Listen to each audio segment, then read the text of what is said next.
नमस्कार प्रशिक्षुओं, आप सभी का बहुत बहुत स्वागत है आपके अपने करेंट हेवन के यूट्यूब चैनल पर। आशा करते हैं इस मैथ के सेशन का भरपूर आनंद ले रहे होंगे आप सभी लोग। जितने भी भाई बहन हैं हमारे, वह सभी के सभी पिछले वाले सेशन को भी जरूर देखे होंगे। तो यह हम प्रीवियस ईयर पेपर का जो सेट है उसको चलाया हुआ हूँ। जब तक आपका प्रीवियस ईयर पेपर चलता है तब तक हो सकता है आप सभी लोग यह भांप लें कि किस प्रकार से यूपी टेट और सुपर टेट में क्वेश्चन आते हैं। बहुत जल्द ही मैंने मंगवाया हुआ है सुपर टेट का प्रैक्टिस सेट मैथमेटिक्स का और क्या नाम है रीजनिंग का। तो इसको मैं करवाना स्टार्ट कर दूंगा। तब तक आप सभी लोग इस सेशन को जरूर से जरूर फॉलो किया करें। डेली 12 बजे ये सेशन आता है। यह लगभग 5वां सेशन होगा, 5वां। और आज हम लोग डिस्कस करने वाले हैं 2018 का जो प्राइमरी लेवल का जो यूपी टेट का एग्जाम हुआ था उसको डिस्कस करने वाले हैं। तो एक दिन प्राइमरी लेवल वाला, एक दिन आपके जूनियर लेवल का, इस तरह से डिस्कस करेंगे। और आप सभी लोग भांपते चलिए अपने आप को भी कि कितना मैं कर पा रहा हूँ और कितना जो चीज़ें छूट रही हैं, इससे अंदाज़ा लगाएंगे आप कि हमको क्या चीज़ें नहीं आ रही हैं। ठीक है ना? चलिए देख लीजिए, ये 2018 का सेट है। मैं आपको दिखा देता हूँ यहाँ पर, आई थिंक दिख जाए आप सभी को। ये पेपर ही है, यू कैन सी। चलिए हम लोग स्टार्ट कर लेते हैं, क्योंकि केवल मैथमेटिक्स का सेशन करा रहे हैं और प्रीवियस में सारे के सारे मैं करा दिया हूँ एक बार। आप सभी लोग डिस्क्रिप्शन की प्लेलिस्ट में, डिस्क्रिप्शन में या फिर प्लेलिस्ट में आकर देख सकते हैं सभी के सभी प्रीवियस ईयर पेपर। ठीक है ना पूरे। अब देखिए यहाँ पर क्वेश्चन दिया गया है। पहला क्वेश्चन है भाई, आप सभी लोग एक बार हर हर महादेव का नारा लगाएंगे। प्रभु शिव से हम अपने कार्यक्रम को स्टार्ट करते हैं और प्रभु शिव पे ही फिनिश करेंगे। ठीक है ना? ABCD एक चक्रीय चतुर्भुज है। ABCD यानी कि ABCD एक चक्रीय चतुर्भुज है। ये चीजें आप देख पा रहे हैं और इसमें दिया गया है, प्रश्न में ही दिया गया है, ABCD एक चक्रीय चतुर्भुज है और CAQ जो यहाँ पे CAQ दिया गया है, CAQ मतलब यह पूरा का पूरा एंगल वह 70 डिग्री है। तो बताइए CBA बराबर कितना होगा? CBA या CBA आप सभी को पता होगा, किसी भी चक्रीय चतुर्भुज में अगर चारों कोणों का योग देखें तो भी 360 होगा और चतुर्भुज, चक्रीय चतुर्भुज के आमने सामने की जो एंगल होंगे वह हमेशा 180 डिग्री बनाएंगे कोण। यानी कि एंगल डी और plus angle B, angle D plus angle B बराबर 180 डिग्री भी होता है और एंगल ए और angle C, angle A plus angle C भी 180 डिग्री होगा चक्रीय चतुर्भुज में। यह चीजें सभी को पता होनी चाहिए। और CAQ जो है भाई 70 डिग्री है। आप सभी लोग शेयर जरूर कर देंगे, लाइक भी। तो CAQ कितना है? 70 डिग्री है। ये चीजें हम देख पा रहे हैं। अब आपको एक थ्योरम पता होगा, एक थ्योरम है भाई, आप सभी सारे बच्चों को पता होना चाहिए, है ना? सारे बच्चों को पता होना चाहिए, alternate segment theorem. Alternate segment theorem क्या है? तो ये चीजें आपको सारे बच्चों को पता होना चाहिए। अल्टरनेट सेगमेंट थ्योरम किसे कहते हैं? अल्टरनेट सेगमेंट थ्योरम से जो यहाँ पर 70 डिग्री ये दिया गया है ना, ये 70 डिग्री दिया गया है, वही एंगल होगा डी का। यानी कि CAQ एंगल ए, यानी CAQ एंगल CAQ बराबर एंगल डी, एंगल CAQ बराबर एंगल डी। यानी कि जो CAQ की वैल्यू 70 डिग्री है, CAQ की वैल्यू 70 डिग्री है, वही हो जाएगा कोण डी का वैल्यू, यानी कोण डी का मान 70 डिग्री। ये चीजें हमें सेगमेंट से मिला, यानी कि अल्टरनेट सेगमेंट थ्योरम से मिला। अब आपको पता होना चाहिए कि जो यह एंगल डी है और एंगल बी है, इन दोनों का योग जो होगा 180 डिग्री होगा। किससे भाई? चक्रीय चतुर्भुज से भाई। चक्रीय चतुर्भुज में जो होता है आमने सामने का कोण 180 डिग्री होता है। तो यहां पर देखिए आपने लिख भी रखा है एंगल डी और प्लस एंगल बी बराबर 180 डिग्री। ठीक है, तो एंगल डी आपने निकाल लिया 70 डिग्री और एंगल बी कितना आ जाएगा? 180 माइनस 70 कर लेंगे, 110 डिग्री आपका उत्तर होगा। नेक्स्ट प्रश्न पे चलते हैं। अगला प्रश्न क्या कहता है उसको हम लोग देखें। यदि 8 पेन का क्रय मूल्य, यदि 8 पेन का क्रय मूल्य 6 पेन के विक्रय मूल्य के बराबर है, यानी कि 8 पेन का क्रय मूल्य यानी कि CP कास्ट प्राइस जो है 6 पेन के विक्रय मूल्य के बराबर है। बस देखते चलिए आप, 6 पेन के सेलिंग प्राइस के इक्वल है, तो लाभ प्रतिशत बताइए। लाभ प्रतिशत तब न होता है जब हमारा CP की वैल्यू यानी कि कास्ट प्राइस जो होता है कम होता है सेलिंग प्राइस से। तभी तो होगा भैया हमारा लाभ। लाभ तभी निकलेगा तब जाके लाभ परसेंटेज निकाल लेंगे। अगर लेकिन यहाँ पर अगर सीपी यानी कास्ट प्राइस, जो हिसाब से आप खरीद रहे हो सामान को, अगर उससे कम प्राइस में बेचते हो तो वो सेलिंग प्राइस होगा, और सेलिंग प्राइस कम होने से, कास्ट प्राइस अधिक होने से आपको क्या होगा, हानि होगी, यानी कि लॉस होगा। तो वहां पर लॉस परसेंटेज निकालते हैं। इसके लिए फार्मूला है, लेकिन जनरल फार्मूला नहीं यूज किया जाता है, क्योंकि कंपटीशन में काफी ज्यादा उलझे हुए स्टूडेंट होते हैं, तो उनको सुलझाने के लिए फार्मूला अगर यूज करोगे ना, तो वहां पर एक बड़ी सी पहाड़ क्रिएट होगी। 6/8 6 और बटे 8 सीपी बटे एसपी हमने कर लिया। अब यहां पर आप चाहो तो इसको काट कर छोटा कर दो, 2 चौके 8, तो यानी कि सीपी बटे एसपी इज इक्वल टू 3/4 होगा। यानी कि सीपी की वैल्यू 3 और एसपी की वैल्यू 4, किसमें, रेशियो में मेरे भाई। यानी कि सीपी की वैल्यू 3 और एसपी की 4, यानी कि दोनों का डिफरेंस क्या होगा, 1 आएगा। दोनों का डिफरेंस रेशियो में 1 है। हमने यही तो बताया था आपको, एसपी अगर अधिक होगा और सीपी कम होगा तो दोनों का डिफरेंस हमारा क्या होगा, लाभ होगा। यानी कि लाभ हमारा क्या है, 1 है। 1 रेशियो में 1 लाभ है, तो 1 ऊपर लाभ। अगर कोई भी लाभ हो चाहे हानि हो, किससे कंपेयर किया जाता है, तो हमेशा सीपी पर कंपेयर किया जाता है, यानी कि कास्ट प्राइस, यानी कि क्रय मूल्य पर। तो क्रय मूल्य भैया क्या है, 3 है, तो 3 गुणे 100 कर देना, या परसेंटेज में आ जाएगा 100/3, यानी कि 33/1/3%, यानी कि 33 सही 1/3% इसका उत्तर होगा। ठीक है, यह लाभ हुआ हमें। अगले प्रश्न पे चलते हैं अभ्यर्थी।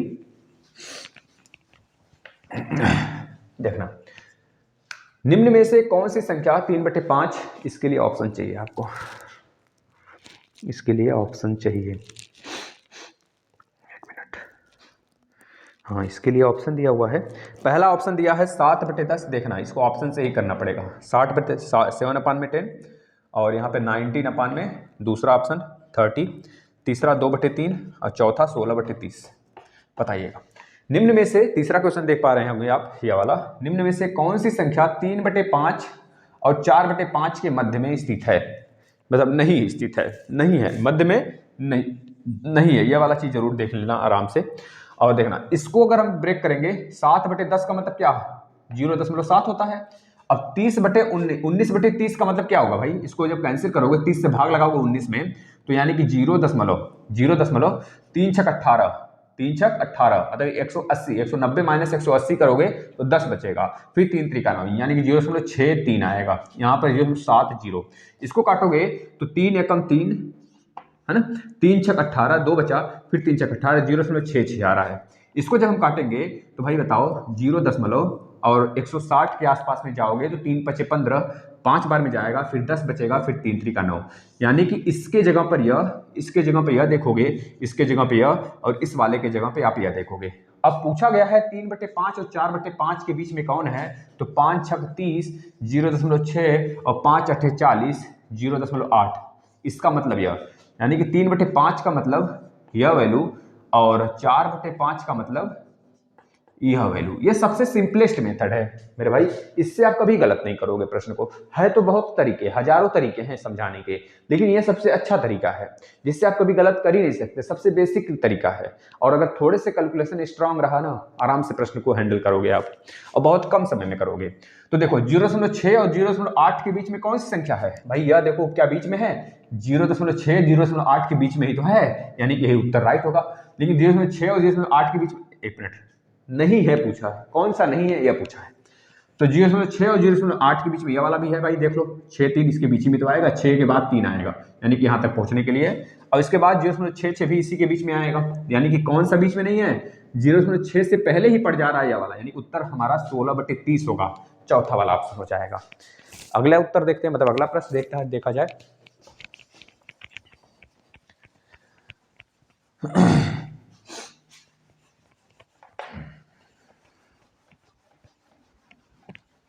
अगला प्रश्न पढ़िएगा सारे बच्चे। नेक्स्ट, यदि 3 पेन, 2 पेंसिल और 4 रबर का मूल्य 92 रुपया है, यानी कि 3 पेन प्लस 2 पेंसिल और प्लस 4 रबर का जो मूल्य है कितना है, 92 रुपया है। और एक चीज आप ध्यान में रख लेना, नीचे दिया 8 पेंसिल 16 रबर का मूल्य 68 रुपया है, यानी कि यहां पे मैं लिख लेता हूं 8 पेंसिल और प्लस 16 रबर का जो मूल्य है ना 68 रुपया है। तो देखना सबसे आसान तरीका है, आपसे 24 पेन का मूल्य पूछ रहा है, 24 पेन का मूल्य पूछ रहा हुआ है, ठीक है, ये पूछ रहा है।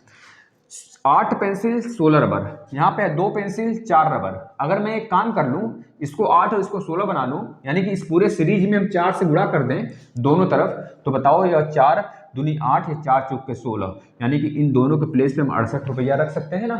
देखना जरा, 4 3 12, 12 पेन प्लस 4 दूनी 8 पेंसिल प्लस 4 चौके 16 रबर बराबर, इधर भी गुणा करना पड़ेगा भाई, 4 दूनी 8 4 9 36, 368 रुपया। अब आप देख पा रहे हो इस दोनों के प्लेस पर 68 रुपया हम रख देंगे, तो आएगा 12 पेन प्लस 68 रुपया बराबर 368, यानी कि 12 पेन बराबर 368 माइनस 68, यानी कि 12 pen is equal to 368 minus 68, यानी कि 300 रुपया, 300 रुपया, यानी कि 12 पेन बराबर 300 रुपया आ गया भाई, 300 रुपीज। तो भाई एक पेन बराबर, या फिर उसके मत जाओ, 12 पेन बराबर 300 रुपया। अब 24 पेन निकालना है, यानी कि 24 पेन, यहाँ पे 24 लाने के लिए 2 का दोनों तरफ गुणा कर दो, यानी कि 24 पेन बराबर 600 रुपया, 600 रुपया आपका उत्तर होगा। यही ऑप्शन में दिया है, यही चीजें आपको लानी थी। चलिए आगे का प्रश्न देखते हैं, नेक्स्ट प्रश्न, पहले इस पे आ जाते हैं। देखिएगा भाई, आप सभी लोग प्लीज, आपसे रिक्वेस्ट है कि आप सभी बच्चे प्रैक्टिस जरूर करिए, प्रैक्टिस करेंगे तभी तो आपको पता चलेगा कि हमें कितना आ रहा है।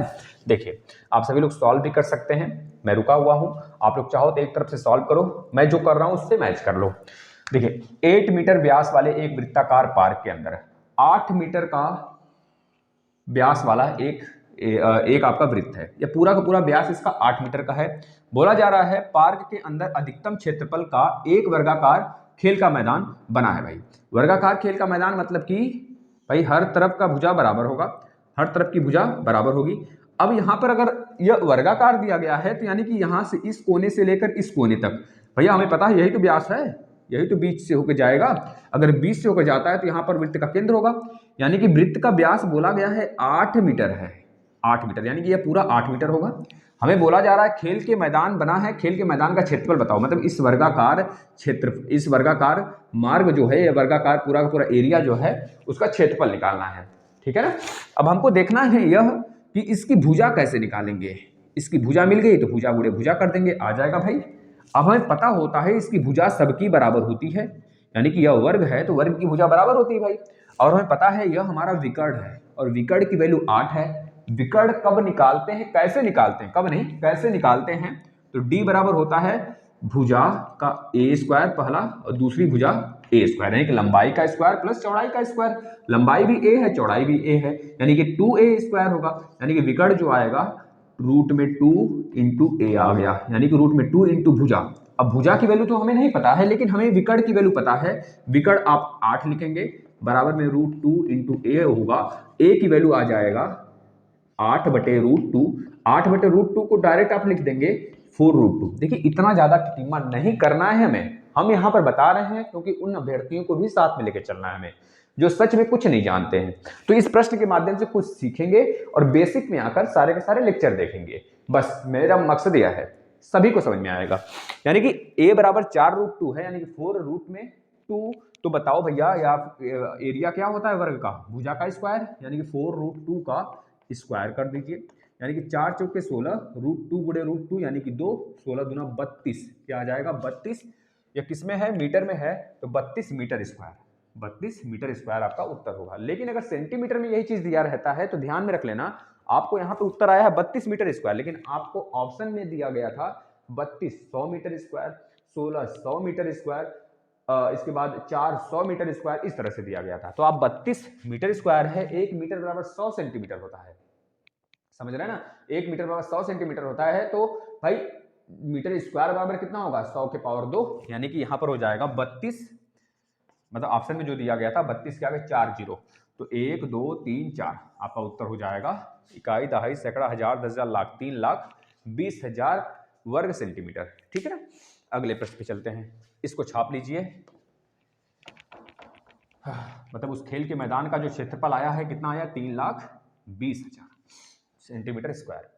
यदि किसी आयताकार भूखंड की लंबाई और चौड़ाई क्रमशः 50%, 20% की वृद्धि कर दी जाए तो इसका क्षेत्रफल कितना गुना बढ़ जाएगा। इस प्रश्न को आप पढ़िएगा अच्छे से, देखिएगा भाई। एक वर्गाकार है, सॉरी आयताकार है, आयताकार मार्ग है। मैं समझ लिया भाई इसका लंबाई जो L होगा और जो चौड़ाई हो B रहा होगा, तो इसका जो एरिया रहा होगा भाई साहब कितना रहा होगा, L गुणे B रहा होगा। यानी कि इसका जो एरिया आया होगा ना, क्षेत्रफल आया होगा वो L गुणे B। भाई यही तो एरिया हम लोग निकालते हैं, लंबाई गुणे चौड़ाई ही तो एरिया होता है किसी भी, मतलब कि वर्गाकार और जो आपका आयताकार होता है मार्ग, उसकी हम एरिया निकाल लिए इस तरह से। अब बोला जा रहा है उसके लंबाई में 50% और चौड़ाई में 20% की वृद्धि कर दें तो बताओ पहले का कितना गुना हो जाएगा। यानी कि अभी जो एरिया है ना, उस एरिया को आप A1 ले लीजिए। अब इस बार लंबाई में 50% की वृद्धि कर दिया आपने, यह अपने आप में 100% है। 50% का जब वृद्धि कर दिया आपने तो जो A2 आया है ना, इसमें अगर 50% का वृद्धि करेंगे भाई तो आप बताओ कितना हो जाएगा, 150 बटे के 100 गुणे में भाई L होगा, और इसमें आपने 20% की वृद्धि कर दिया यानी कि 120 बटा का 100 गुणे B हो जाएगा। यही आपने कर दिया। जब आपने यह कर दिया भाई, पहले आपका था L, तो इसको काट लो 0 0 से, यानी कि 1.5 L हो गया, 1.5 L हो गया। अब B कितना हो गया आपका 0 0, यानी कि 1.2 B हो गया। यानी कि 20% की जब आपने वृद्धि किया तो 1.2 बढ़ गया, यानी कि 1.2 से गुणा हो गया इसमें, और इसमें 1.5 से गुणा हो गया। जो यहाँ पे था L उसके प्लेस पे 1.5 L रखोगे, और जो यहाँ पे था B उसके प्लेस पे 1.2 B रखोगे आप। रख लो भाई, A2 कितना आ गया, 1.5 इंटू L गुणे 1.2 इंटू B। बेटा इसको बहुत मेथड से किया जा सकता है, लेकिन ये सबसे सिंपलेस्ट मेथड है। आपको कुछ गुणा गणित कुछ सोचना ही नहीं है, बहुत उटपटांग तरीके से नहीं सोचना है, आराम से सोचो, साधारण वे में सोचो। देखो 15 का गुणा जब हम 2 में करेंगे, 15 दूना 30 को 0 कैरी 3, और 15 एक हम 15 और 3 18, यानी कि 2 अंक पे दशमलव, 2 अंक पे दशमलव, एक इधर तो 2 अंक पे, यानी 1.8 L इंटू B। यानी कि आपको बोला गया है इसका क्षेत्रफल कितना गुना बढ़ जाएगा। भाई बताओ, पहले जो क्षेत्रफल था वो L इंटू B था, अब दोबारा जो क्षेत्रफल आया है 1.8 LB, यानी कि A2 जो आया है ना, पहले वाले क्षेत्रफल का 1.8 गुना आया है। इस बात को याद रख लेना, यानी कि 1.8 गुना हो जाएगा। 1.8 गुना का मतलब 18% बढ़ेगा भाई। भाई 1.5 का मतलब था 50%, 20% कितना था 1.2%। अब 1.8 निकालो, 1.8 का मतलब क्या, 1.8 का मतलब 180, पहले रहा होगा 100, अब हो गया 180, यानी कि 80% बढ़ गया लाल, 80% आपका उत्तर हो जाएगा, 80% आपका उत्तर होगा। ठीक है ना, 80% आपका उत्तर होगा। देख लेते हैं हम, इसमें दिया है 180%, मतलब 80% दिया है कि नहीं दिया है। 1 सेकेंड 80% तो नहीं दिया है बच्चों। 80% का मतलब यह समझ लेना, 1.8 है ना, 1.8 है ना, 80% नहीं लिखना है आपको। 1.8 का मतलब 18/10 यह लिखा जा सकता है ना, 10 के ऊपर नीचे गुणा कर दिया हमने, 2 9 18 और 2 5 10, यानी कि 5 एकम 5 और 4/5, यानी एक सही 4/5 यही उत्तर में दिया है। आपका उत्तर यह होगा, एक सही 4/5। ठीक है भाई, एक सही 4/5 आपका राइट उत्तर हो जाएगा, मतलब इतना गुना बढ़ जाएगा। ठीक, अगले पे आ जाते हैं। देखिए जिस फॉर्म में उत्तर दिया है हमको उस फॉर्म में लेके आना है अपनी वैल्यू को, यह नहीं कि उटपटांग तरीके से दिया है कुछ और उत्तर, परसेंटेज को रेशियो में बदलकर हम परसेंटेज ले आके बड़ा खुश हो गए, रेशियो बदलना ही नहीं आता है तो फिर दिक्कत होगा ना भाई। मैथ सीखना है तो सभी वे में हमको सीखना पड़ेगा, समझ रहे हैं ना। देखिए अगला प्रश्न देखिएगा, सामान्य मनुष्य के शरीर का तापमान 37 डिग्री सेंटीग्रेड होता है, तो फ़ारेनहाइट में बैठा दो, तो फ़ारेनहाइट में कितना होगा, 98.6 हो जाएगा भाई, यही तो होगा 98.6। यानी कि आपको फार्मूला पता होना चाहिए, C/5 प्लस में मतलब इक्वल टू F माइनस 32 बटे के 9 इक्वल टू K माइनस 273 बटे के 5। यह वाला आपको फार्मूला पता होना चाहिए। एक रैमर भी होता है, लेकिन रैमर का ज़्यादातर नहीं पूछता है क्वेश्चन। ये वैसे ये भी क्वेश्चन हमारा साइंस का है, इससे पूछ लिया है तो सॉल्व कर दिया गया, कोई दिक्कत नहीं है। अगला देखना, यदि 1 का स्क्वायर 2 का स्क्वायर, देखिए इसी में उत्तर हम लोग ला लेंगे, देखना कैसे। 1 का स्क्वायर प्लस 2 का स्क्वायर 3 का स्क्वायर 9 का स्क्वायर तक गया तो 285 उत्तर आ गया सबका जोड़ा, तो ठीक है ना। अब देखना अगर मैं बोलूं 0.1 का स्क्वायर है, यहां से पॉइंट हटाना है तो अंदर आप करोगे 10 का ऊपर गुणा और 10 का नीचे गुणा, गुणे 0.1 लिखोगे, फिर से स्क्वायर कर दो, कोई मान में उत्तर, कोई मान में फर्क नहीं पड़ेगा, नहीं पड़ेगा ना। तो देखना 10 का गुणा जब आप इसमें करोगे तो 1/10 का स्क्वायर आ जाएगा। अब मैं चाहूंगा इस वाले 10 को बाहर निकाल लूं ना, तो 10 के पावर 10 केवल नहीं निकलेगा बाहर, क्या निकलेगा 1/100 बाहर निकलेगा, अंदर बचेगा 1 का स्क्वायर, समझे ना। बस इसी प्रक्रिया को हमको इसमें फॉलो करा लेना है।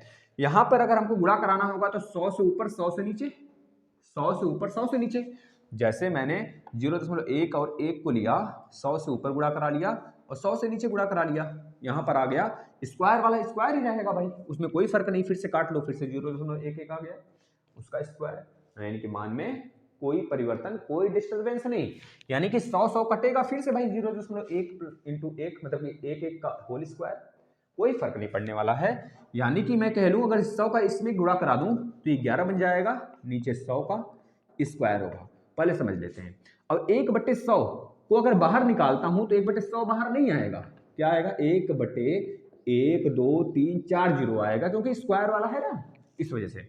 अब गुणे 11 का स्क्वायर आप ऐसे ही का ऐसे ही छोड़ दो। यही प्रक्रिया बेटा इसके साथ हुआ, तो 11 यानी कि जब मैंने 100 का ऊपर नीचे गुणा किया तो इसके जगह पे क्या आ गया 11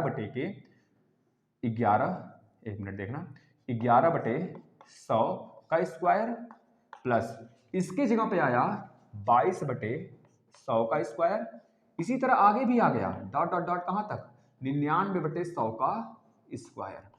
अब आप देख पा रहे हो अगर इस पूरे में से इस पूरे को हम क्या लिखना चाहें, इस पूरे को अगर लिखना चाहें तो यहां से हम 100 बाहर निकाल लें, या फिर कह लीजिए 121, यहां से भाई देखो 11 का मल्टीपल या 2 भी है, आगे जो आएगा 11 गुणे 3 मल्टीपल होगा, 11 गुणे 4 मल्टीपल होगा, इसी तरह 11 गुणे 9 का मल्टीपल है, मतलब कि पूरे सीरीज में से अगर हम चाहें तो 11 नहीं 11 का स्क्वायर है, 11 निकालने का मतलब 11 का स्क्वायर बाहर निकलेगा, 11 का स्क्वायर सब में कॉमन है, यानी 121/100 नहीं 121/10 की पावर 4 कॉमन हो जाएगा सब में से, 121/10 के पावर 4 यहां भी है, यहां भी है, यहां भी है, हमने बाहर निकाल लिया तो यहां बचा 1 का स्क्वायर कॉमन कर लिया, प्लस यहां बचा 2 का स्क्वायर, प्लस यहां बचा इस तरह डॉट डॉट करके 9 का स्क्वायर, ठीक है ना। अब इसकी वैल्यू हमको दे रखा है कितना, इस पूरे की वैल्यू हमको दे रखा है 285, देखना इस पूरे सीरीज में यही वैल्यू दिया है 285,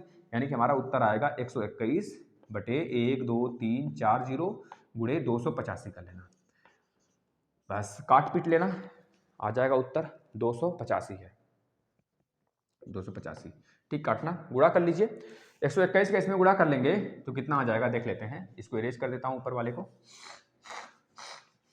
भाई जुकाम हो गया बहुत भयंकर, देखना 285 गुणे 121, 1 पचे 5 1 अठे 8 1 दूनी 2 2 पचे 10 को 0 हाथ में 1 2 अठे 16 1 17 को 7 हाथ में 1 2 दूनी 4 1 5 5 8 2 5 8 5 7 2 9 1 10 14 को 4 हाथ में 1 8 2 13 14 4 हाथ में 1 1 3 1 2 1 3, तो आप देखो जब 1 2 3 4 से अगर इसमें भाग लगाओगे 4 जीरो से तो आ जाएगा 3.4485, यह आपका उत्तर होगा।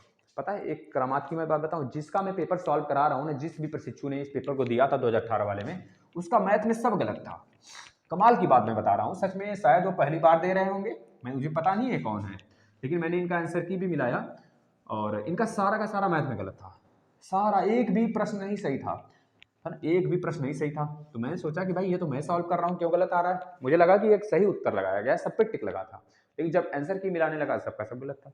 वैसे मैथमेटिक्स है, जितना सॉल्व करोगे उतना आएगा। एक राशि साधारण ब्याज पर 10 वर्षों में दोगुना हो जाती है, सॉल्व करो। एक राशि साधारण ब्याज पर 10 वर्षों में दोगुना हो जाती है, यानी कि अमाउंट कितना हो जा रहा है, प्रिंसिपल का दोगुना, अमाउंट कितना हो जा रहा है, यानी कि जो हमारा मूलधन है, वो जो पी है मूलधन, उसे बोलते हैं मूलधन, और जो हमारा कह लीजिए जो अमाउंट आता है उसे हम क्या बोलते हैं, इसे तो बोलते हैं मूलधन मतलब कि प्रिंसिपल, इसे बोलते हैं अमाउंट, यानी क्या बोलते हैं भाई अमाउंट को क्या बोला जाता है? चक्रवृद्धि ब्याज और सिंपल इंटरेस्ट साधारण ब्याज, प्रिंसिपल यानी कि मूलधन, और ए को क्या बोलते हैं? अमाउंट को क्या बोला जाता है हिंदी में भाई, बताना जरा। अमाउंट का मतलब कि जो आप साधारण ब्याज है आपका ना, या फिर सिंपल इंटरेस्ट है ना, यानी कि चक्रवृद्धि ब्याज, उसको अगर मूलधन में जोड़ देना तो हमारा अमाउंट आ जाता है ना, समझ रहे हैं कि नहीं, पूरा अमाउंट आ जाता है। तो अमाउंट की वैल्यू, अमाउंट का दो फार्मूला होता है, एक तो होता है सिंपल इंटरेस्ट के फॉर्म में ये वाला, या फिर एक होता है ये वाला।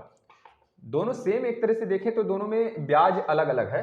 ये सिंपल इंटरेस्ट है जो केवल हर साल ब्याज बराबर होता है, जो लग गया वो लग गया, और सीआई जो होता है ब्याज पे भी ब्याज लगता है। इसको मैं जब डिस्कस करूंगा ना तो बताऊंगा बेसिक क्लास में। पहले मैं आपको यह लगवा दूं या आपको लगने लग जाए कि हाँ इस टॉपिक से भी प्रश्न आते हैं।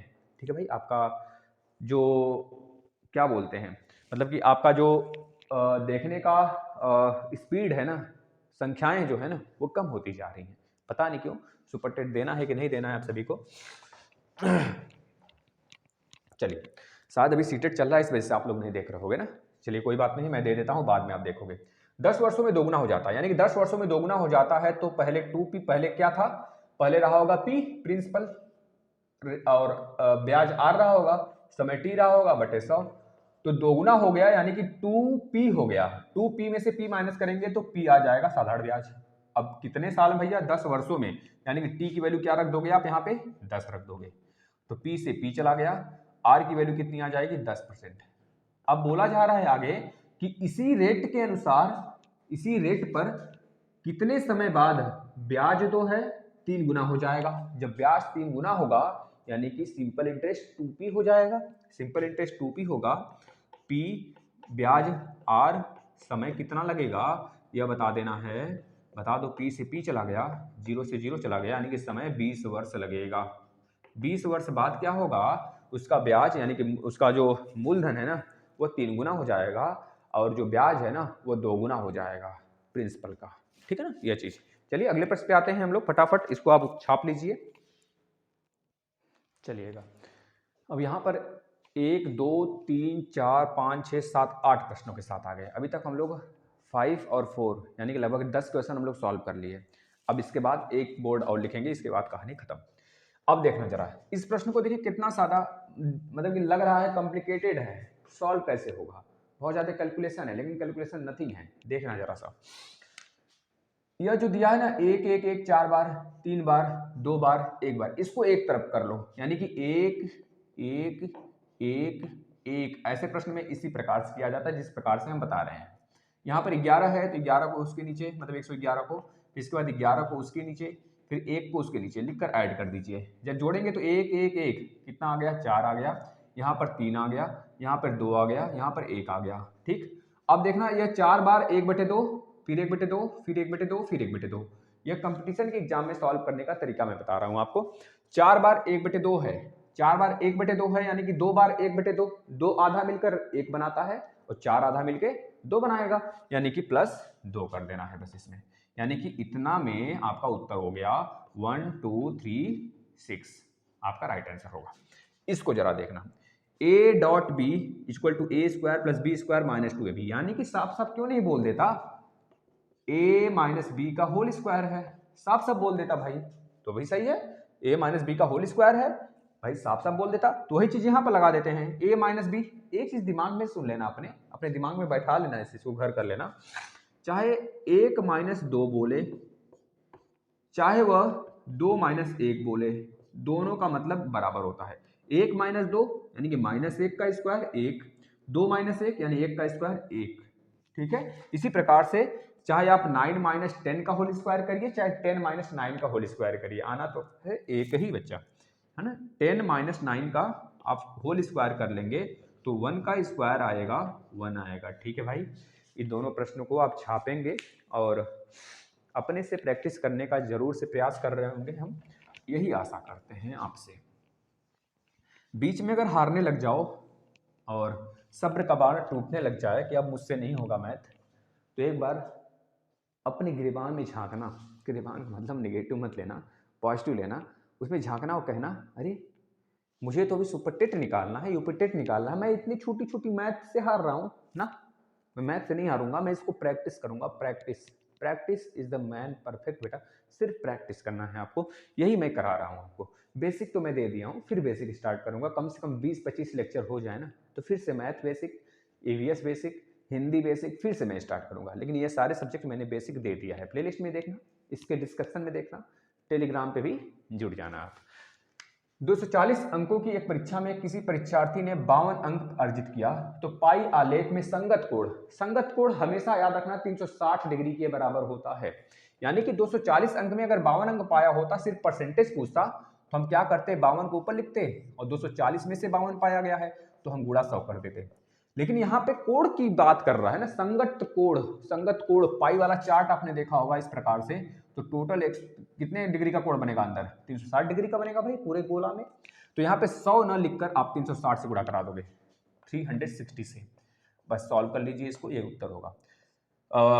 6 चौका 24 और 6 चार का 36, 2 दूनी 4, 2 तिहाई 6, 26 बार में गया, 26 तिया 78 हो गया।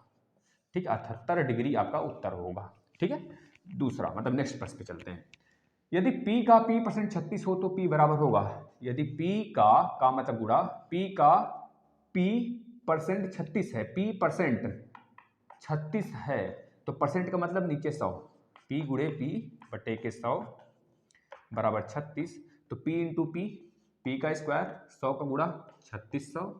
अब दोनों तरफ आप रूट ले लोगे तो P इक्वल टू कितना आएगा, रूट में 3600 यानी कि 6 और 10 यानी कि 60 आपका उत्तर आएगा। P की वैल्यू कितना होगा, 60 होगा। अगले प्रश्न पे चलते हैं, देखना क्या बोला गया है। 2 3 5 2 इज इक्वल टू 2 के पावर में x, 3 के पावर में y इंटू 7 के पावर में z है। आपसे पूछ रहा है कि x plus Y plus Z का मान बता दीजिए, एडिशन बता दीजिए। तो सिंपल सा आपको क्या करना है, गुणनखंड करने हैं मेरे भाई। इस वाले नंबर का ब्रेक करना है, करिए ब्रेक, इसको ब्रेक करते हैं।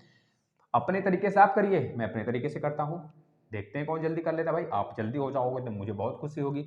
2 से 2 एक कम, 2 एक कम, 2 सत्ते 14 और 2 छक्का 12, फिर 2 से 2 पचे 10, 2 अट्ठे 16, 2 अट्ठे 16, फिर 2 से करेंगे भाई, एक बार काटा 2 से, फिर एक बार काटा 2 से, यह आ गया, फिर 2 से काटेंगे, 2 यहाँ पर, 2 दूनी 4, एक बचा 2 9 18, 2 चौके 8, फिर 2 से कटेगा, 2 यहाँ पर फिर ले जाइए, फिर काटेंगे 2 से, 2 एक कम, 2 चौके 8 और 2 सत्ते 14। ठीक, 2 से कटा ना भाई, देखो कितनी बार काट दिया आपने कितनी बार काट दिया, 2 दूनी 4, दूनी 8, दूनी 16, 16 का गुणा 6 सत्ते 42 को 2, मतलब सही आ रहा है। अब इसको आप 7 से काटोगे, 7 से हमने काटा, 7 दूनी 14, 7 एकम 7, फिर 7 से काट दिया, 3 से काट दिया, यह आ गया हमारा, इसका फैक्टर आ गया। अब आप खुद देखिए ना, 2 के पावर में, 7 के पावर में, 3 के पावर में, यही तो यहाँ पे दिया है। बस अब इसको आप इस फॉर्म में लिखोगे, 2 के पावर कितना होगा, 1 2 3 4, 2 के पावर में 4 गुणे 3 एक बार आया है तो 3 के पावर में 1 गुणे 7 2 बार आया है तो 7 के पावर में 2। अब आप खुद कंपेयर कराओ, यक्स यहाँ पे और यहाँ पे 4, यानी यक्स की वैल्यू कितनी आएगी, 4 आएगा, प्लस 1 यहाँ पे y यानी कि y की वैल्यू 1 आएगी, प्लस z यहाँ पे 2 यानी कि z की वैल्यू 2 आएगा, यानी कि यक्स प्लस में y प्लस में z की वैल्यू 7 नहीं आएगा क्या, बताना जरा, 7 नहीं आएगा क्या, आएगा। चलिए अगले प्रश्न पे चलते हैं। इस वाले प्रश्न को देखना, 15 सेंटीमीटर भुजा वाले किसी घन में से 3 सेंटीमीटर भुजा वाले घन कितने काटे जाएंगे। मामूली सा लल्लू सा प्रश्न, देखना 15 सेंटीमीटर भुजा वाले घन की बात किया गया है, यानी कि घन का वॉल्यूम निकाल दीजिए, बड़े वाले घन का वॉल्यूम। इस प्रश्न को लगाने के लिए बड़े वाले घन का वॉल्यूम, जो निकालने के लिए बोल रहा है, घन बनाने के लिए बोल रहा है, उस छोटे वाले घन के वॉल्यूम से डिवाइड।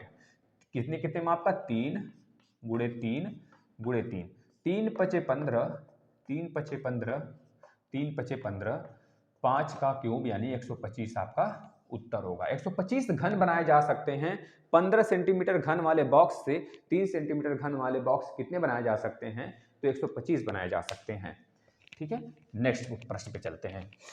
यह वाला देखना, बहुत ही नॉर्मल सा प्रश्न, 3 के पावर में यानी कि 3 के पावर में 1989 यानी कि 90, 79 80 89 90, भाई कंफ्यूज हो जाते हैं, 89 90 होता है, कंफ्यूजन हो जाते हैं थोड़े से, तो क्योंकि 89 हिंदी में है, 79 हिंदी, क्योंकि हमारे दादाजी या फिर जो बुजुर्ग लोग होते थे तो होते हैं जब आसपास बैठ जाते हैं तो पूछते हैं 79 बताओ, बहुत आता है ना, बताओ एक पौआ में, मतलब कि पता ना आना, मतलब इस प्रकार से चीज़ें पूछने लगते हैं तो चीज़ें थोड़ी डिफिकल्ट हो जाती हैं। लेकिन अगर उनसे वही चीज़ पूछिए तो कहेंगे अरे इंग्लिश मत छाड़ो, हिंदी में पूछो।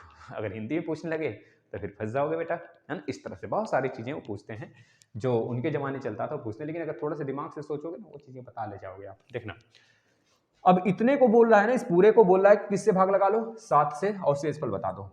ऐसे प्रश्न को करना बहुत आसान होता है। 3 दिया है ना, अब आपको देखना है 7 चौके 28, 3 त्रिका 9 त्रिक 27, यानी कि अगर इसमें से 3 कॉमन कर लें तो 3 छक 18, 3 छक 18, 3 त्रिका 9, इसको ऐसे लिखा जा सकता है।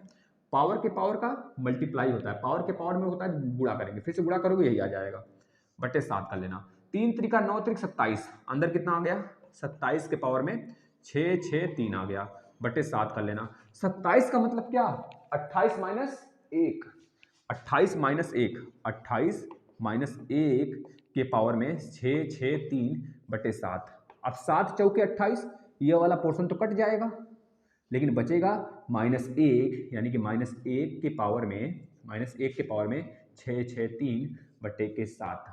अब -1 के पावर में विषम संख्या है, क्या है, विषम संख्या है, तो -1 के पावर में अगर विषम संख्या होता है तो बताओ मेरे लाल क्या आता है, उत्तर क्या आएगा, -1 मतलब कि -1 बटे के 7।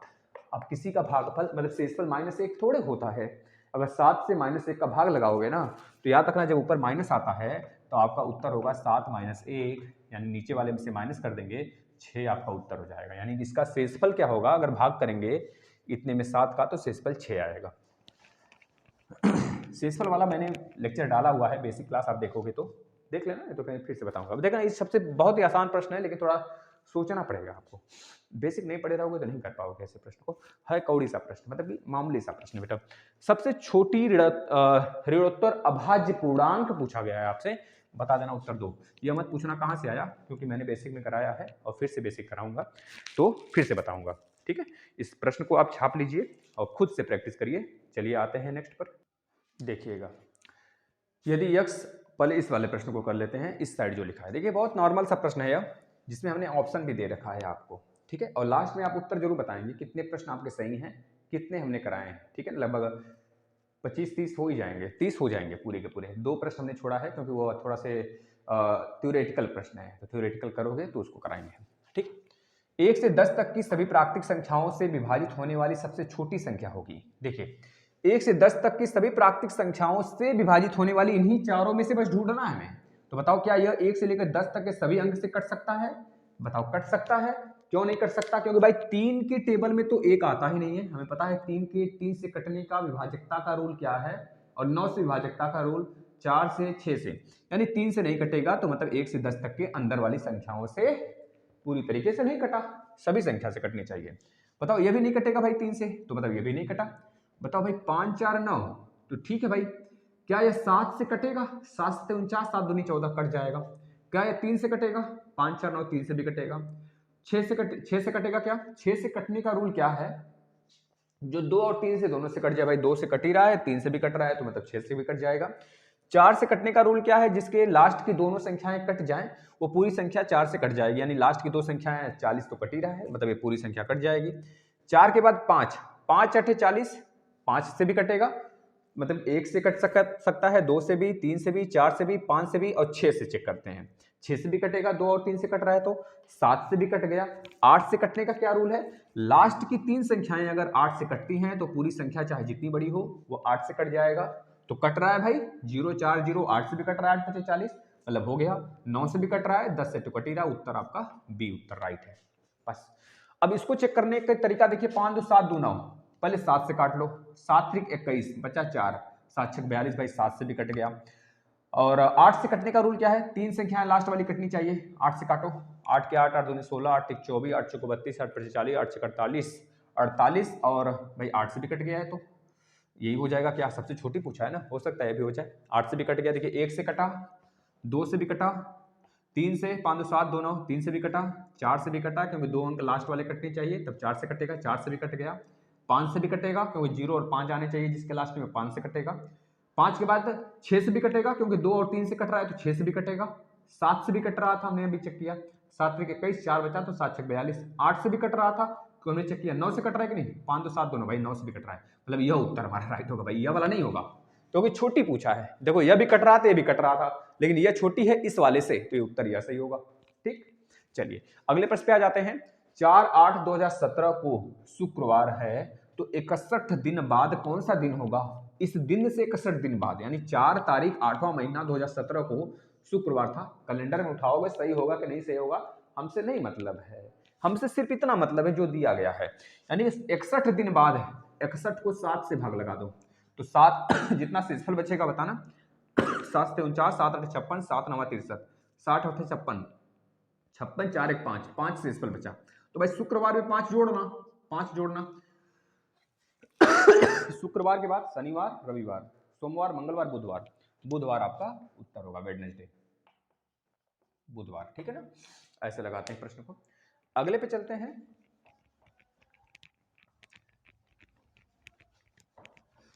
अगला देखना, यदि x और y शून्योत्तर वास्तविक संख्याएं हो तो x² + xy + y² क्या हो सकता है? शून्योत्तर मतलब कि अगर मैं x की वैल्यू मान लूं 1 और y की वैल्यू मान लेता हूं 2, मतलब मैं एक भी मान लो, मैं 0 मान लिया, मैं 0 ही मान लिया, तो इसमें जरा रखना 1 का स्क्वायर, ये 0 हो गया, ये 0 हो गया, बात खत्म, बात खत्म। अगर मैं दोनों को एक एक भी मानता हूं, -1 इसको भी मानता हूं, -2 या x मान लिया या y मान लिया, तो x के प्लेस पे जब मैंने -1 रखा तो 1 आ गया, y के प्लेस पे जब मैंने -2 रखा तो 4 आ गया, और -1 गुणा -2 कर दिया तो 2 आ गया। बताओ तब भी पॉजिटिव संख्या मिला? मतलब कुछ भी रख दो मेरे लाल, जीरो को छोड़कर, यानी दोनों संख्याएं जीरो नहीं रख सकते आप, किसी एक को जीरो रख लो, x और y में से किसी एक को जीरो रख लो, लेकिन दोनों संख्या को जीरो नहीं रखना है। अगर दोनों संख्याएं जीरो होंगी तो इसका उल्लंघन होगा, क्योंकि बोला है शून्योत्तर, समझ रहे हो ना, तो इस चीज को मान के चलना, हमेशा धनात्मक संख्या मिलेगा, कुछ भी मान के देख लेना। अगले प्रश्न पे आ जाते हैं। देखना 4 3 7, ये रीजनिंग है, 4 3 7, 6 1 7, 3 2 5, 4 1 5, 7 8 15, 6 9 15, तो 5 6 11 और 7 4 भी 11 उत्तर होगा। यदि किन्हीं दो प्राकृतिक संख्या ए बी के लिए a के पावर b बराबर 125, तो b के पावर a का वैल्यू बता दो भाई। देखना a के पावर b बराबर 125, तो भाई a के पावर b कब होगा? 5 के पावर में 3 रहा होगा तभी तो होगा। अपना खोपड़ा, अपना यह घोड़ा नाल दौड़ाओ ना, थोड़ा सा नाल दौड़ाओ घोड़े का नाल, कब तक बांध के रखे रहोगे, छोड़ो तो यार अस्तबल से उसे, निकलने दो। 5 के पावर 3 यानी 5 5 25 25 125, आपका यह तो सही है, यानी कि 3। अब उल्टा, यानी b के पावर में a, यानी कि 3 के पावर में 5, यानी 3 3 9 3 27 3 81, 3 यहाँ 3 1 3 3 8 24, 243 उत्तर राइट होगा। ठीक है भाई, छाप लीजिए। अगले प्रश्न पे आ जाते हैं। चलिएगा लास्ट, अब ये 5 प्रश्न लास्ट, आपके 30 प्रश्न कंप्लीट हो गए, जो कि मैंने प्रैक्टिस देखा 1 घंटे के अंदर हो गया बच्चों। नहीं तो इसको चाहो तो आप 20 मिनट 10 मिनट, मतलब 15 मिनट पर्याप्त हैं ऐसे प्रश्नों को करने के लिए, क्योंकि मैं समझा कर आपको एक एक चीज स्टेप्स बताते चल रहा हूँ। देखना पहला, मतलब यह वाला प्रश्न ऐसे इतने में सॉल्व कर दोगे। पहले आपको बोल रहा है ए बी और सी डी, ए बी और सी डी पैरेलल लाइन है, दोनों पैरेलल हैं। अगर पैरेलल है तो y डिग्री और x डिग्री का मान बता दो भाई। देखना जरा, जब यह 110 है और यह y डिग्री है तो यह अल्टरनेट एंगल हो गए। अल्टरनेट एंगल यानी एक साइड यह, एक साइड यह 110 है तो यह वाला कितना हो जाएगा? यह वाला हो जाएगा भाई 180, यानी कि यह 70 डिग्री होगा। यह 70 डिग्री, यह 70 है, तो भाई बताओ यह वाला 110 होगा, यह 110 यह 70 है तो y डिग्री भी 70 डिग्री होगा, y बराबर भी 70 डिग्री होगा भाई। यह वाला 70 तो यह वाला भी 70, या फिर 110 यह और यह वाला, दोनों का एडिशन हमेशा और हमेशा 180 आता है, यानी यह 70 तो यह 70, यह 110 तो 180 - 10 यानी 70, यह दिमाग में ले लेना है। 180 - 120 करोगे तो इसकी वैल्यू कितनी आ जाएगी? x बराबर आ जाएगा 60 डिग्री। कितना आएगा? 60 डिग्री। 120 में 60 ऐड करोगे तो ही 180 होगा, यानी कि आपसे पूछा गया y - x, तो 70 - x करोगे यानी 60 करोगे तो 10 डिग्री आपका उत्तर होगा। इस वाले प्रश्न पे आते हैं। 40 व्यक्ति 30 दिनों में 200 केजी चावल खाते हैं, तो 40 व्यक्ति गुणे 200, कितने दिनों में 30 व्यक्ति 500 केजी चावल खाएंगे? 30 दिनों में ये खाते हैं तो 30 का गुणा, यानी कि टोटल व्यक्ति, टोटल कितना खाए वो 200 केजी खा गए भाई, और 30 बचा, मैंने 30 दिनों में खा गए, तो बताना है 30 व्यक्ति 500 केजी चावल कितने दिनों में खाएंगे? डे। तो बस डिवाइड करा लो, 40 गुणे 200 गुणे 30, ये वाला इधर आ जाएगा, यानी कि 30/500 बराबर डी। कितने दिन में? 2 जीरो से 2 जीरो गया, 5 8 40 हो गया, 30 से 30 चला गया, यानी 8 दिन में। भाई आप खुद सोच लो, 40 व्यक्ति हैं, 200 केजी खत्म कर रहे हैं 30 दिन में, तो हमें 30 व्यक्ति, यानी 40 व्यक्ति थे, अब 30 व्यक्ति, व्यक्तियों की संख्या कम हो गई और चावल की संख्या 200 केजी से 500 केजी हो गया। तो बताओ भाई कितने दिनों में खाएंगे? तो ज्यादा दिन लगेगा, ये तो कम दिन आ गया। भाई 40 व्यक्ति थे और 30 दिनों में खा रहे थे 200 केजी, और 30 दिनों में खत्म कर रहे थे। भाई 30 व्यक्ति हैं, 500 केजी चावल है। एक मिनट देखना जरा सा, यहाँ पे गलती क्या हुआ है मैं बता रहा हूँ, देखना ध्यान से। इस प्रश्न में एक चीजें मिस्टेक हुई बच्चों, क्योंकि आप अनुमान लगाओगे तो इस प्रश्न गलत आ गया था। इसका उत्तर ऐसे होगा, 40 गुणे 30 दिन बटे होगा 200, यानी जो कार्य होता है नीचे आता है ना, क्योंकि यही तो कार्य है उनका खाना, 200 केजी खत्म करना, मतलब यही कार्य है इनका, यानी कि 30 गुणे दिन कितना नहीं पता बटे 500। अब इसको सॉल्व करना, यह उत्तर सही आएगा। 30 से 30 चला गया, ठीक है, दोनों जीरो से दोनों जीरो चले गए, 2 से 20 बार में चला गया, तो 5 गुना 10 यानी कि 100 दिन लगाएंगे। कितने दिन लगाएंगे? 100 दिन लगाएंगे भाई। 30 केजी मतलब 500 केजी चावल खत्म करने में 30 व्यक्ति, भाई ज्यादा ही तो आएगा। यहाँ 40 व्यक्ति ही 30 दिन में खत्म कर रहे थे 200 केजी को, तो 500 केजी और व्यक्तियों की संख्या भी कम हो गया, यानी ज्यादा दिन लगेगा ना भाई, समझ रहे हो कि नहीं? तो ये चीजें हो गई, यानी ये वाला भी प्रश्न हो गया, 100 दिन आया था भाई, और ये वाला भी प्रश्न हो गया। चलिए अगला प्रश्न देखते हैं। एक समचतुर्भुज के विकर्णों की लंबाई 16 और 12 है, तो समचतुर्भुज की भुजा बताओ भाई। विकर्ण ये वाला कितना है? 16 और ये वाला 12 है, तो 16 गुणे 12 कर लीजिए, 16 गुणे 12 बटे के 2, ये आता है एरिया, मतलब इसका एरिया आ जाता है, लेकिन एरिया थोड़े पूछा है हमसे भुजा पूछा है। तो d1 इंटू डी टू, यानी कि d1 का स्क्वायर प्लस d2 का स्क्वायर बराबर 4a का स्क्वायर, भुजा का स्क्वायर, ये हमारा फार्मूला होता है। यानी कि 16 का स्क्वायर प्लस 12 का स्क्वायर इक्वल टू 4 इंटू ए का स्क्वायर। भाई 16 का स्क्वायर 256, 12 का स्क्वायर 144 बराबर में 4a का स्क्वायर। 144 256, 6 4 10 यानी 2 1 3, 44 2 के 60, 3 1 400, कितना आ गया? 400 बराबर 4a का स्क्वायर। 4 से गया 100 बार में, यानी कि a स्क्वायर बराबर 100, तो a बराबर कितना आ जाएगा? 10 आपका उत्तर होगा। ठीक है, चलिए अगले पे चलते हैं।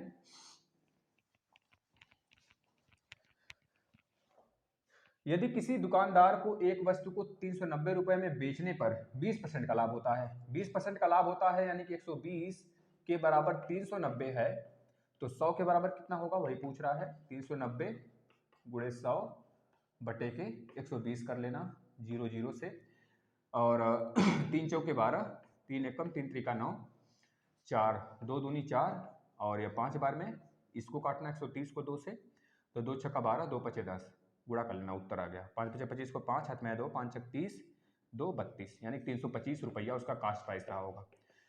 20% के लाभ पे बेचेगा तो 390 का बेचेगा, ठीक है ना, ये चीजें दिमाग में लेकर चलना। क्रय मूल्य 325 रुपया। अगला प्रश्न लास्ट देखना जरा, बोल रहा है कि किसी कस्बे में जनसंख्या थी 60,000, 60,000 से बढ़कर 65,000 हो गई, तो बताइए किस रेट से जनसंख्या बढ़ा, कितना परसेंटेज बढ़ा संख्या, किस रेट से जनसंख्या बढ़ा। तो भाई परसेंटेज निकाल देते हैं। 500 बढ़ा भाई, 60,000 से 65,000 यानी 500 बढ़ा, किस पे बढ़ा? 60,000 पे, 60,000 पे गुणे 100, परसेंटेज आ गया, 2 0 2 0, ठीक है भाई। 5/6, 5/6% आपका उत्तर होगा, यही आपका उत्तर होगा। ठीक है भाई, अब बताओ प्रश्न करने में अगर आनंद आ रहा हो तो आप सभी लोग शेयर जरूर से जरूर कर दिया करें, और इस सेशन को डेली 12 बजे आप ज्वाइन कर लिया करें, आप सभी के हित के लिए है। अभी कुछ ही दिन में मैं ईवीएस की भी एक तरह से प्रैक्टिस सेट कराना स्टार्ट करूंगा। ईवीएस का, मैथ का, हिंदी का, सीडीपी का, ये सारे फुल यूपी टेट के पूरा कोर्स प्लेलिस्ट में पड़ा हुआ है, या फिर इस वीडियो के डिस्क्रिप्शन में भी आप देख सकते हैं। और रहेगी बात बेसिक, तो बेसिक फिर से मैं स्टार्ट करने की अगर रहेगी बात तो फिर से स्टार्ट करूंगा, लेकिन पहले उसको आप देख डालो पूरा का पूरा, ठीक है, बिल्कुल फ्री है। और प्रीवियस ईयर पेपर भी मैंने दे दिया है, वैसे केवल मैथ का मैं फिर से करा रहा हूँ, लेकिन फिर से अगर आप आकर प्लेलिस्ट में देखोगे तो मैंने 2011 से जितने यूपी टेट हुए हैं सब करा के रखे हुए हैं। धन्यवाद।